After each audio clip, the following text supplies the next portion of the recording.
को माननीय प्रधानमंत्री जी ने उजागर कर दिया है।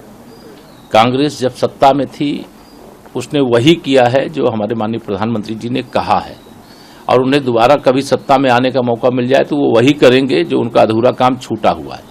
इसलिए कांग्रेस मुक्त भारत देश, सपा बसपा मुक्त उत्तर प्रदेश, और अब इनको मिर्ची जरूर लगी है कि उनके काले कारनामों को प्रधानमंत्री जी ने उजागर क्यों कर दिया, लेकिन मिर्ची लगने से कुछ नहीं होता। जो सच है वो सामने आना चाहिए, सामने आया है, और कांग्रेस के लोगों को बताना चाहिए क्या उन्होंने देश के हिंदू मंदिरों के चढ़ावे का पैसा ऐसे मदरसों को चलाने के लिए या अन्य तमाम कामों के लिए खर्चा नहीं किया है क्या?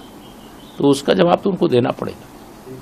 दूसरी तरफ कांग्रेस हो या संपूर्ण विपक्ष हो, चाहे असदुद्दीन ओवैसी की पार्टी, वो कह रहे हैं कि तुष्टीकरण की राजनीति प्रधानमंत्री की तरफ से करी जा रही है, और इस इलेक्शन में ये जो किया जा रहा है उसको कांग्रेस पार्टी ने कहा है कि चुनाव आयोग से भी हम शिकायत करेंगे कि इस तरह के जो बयान है उससे डिवाइड खाली बहुत। नहीं, प्रधानमंत्री जी का बयान तुष्टीकरण वाला नहीं, संतुष्टीकरण वाला है। अर्थात इस देश में जो तुष्टीकरण की राजनीति थी उसके अंत वाला बयान है, और सबका साथ सबका विकास करने वाला बयान है।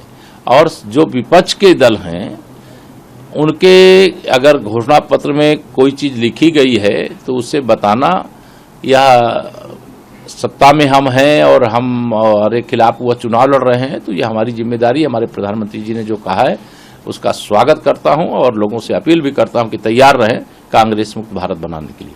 समाजवादी पार्टी ने कल कन्नौज लोकसभा से प्रत्याशी घोषित कर दिया। परिवार के 5वां सदस्य तेज प्रताप यादव को लोकसभा टिकट दिया गया। इससे पहले 4 अन्य लोगों को परिवार। मैं तो पहले ही कह रहा था कि श्री अखिलेश यादव जी का पीडीए परिवार डेवलपमेंट अथॉरिटी के रूप में है, और वह उजागर हो गया। एक परिवार से 5 सदस्य लोकसभा का चुनाव लड़ रहे हों, इससे बड़ा परिवारवाद क्या होगा?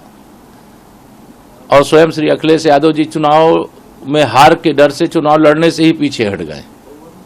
इसलिए 2024 का लोकसभा चुनाव उत्तर प्रदेश की 80 की 80 सीटें भारतीय जनता पार्टी और गठबंधन जीत रहा है, और सपा परिवार से 5 नहीं 50 लोगों को लड़ा दे, चाहे 80 की 80 सीटों पर लड़ा दे, लेकिन 80 में लड़ा नहीं सकते, आरक्षित सीटें हैं।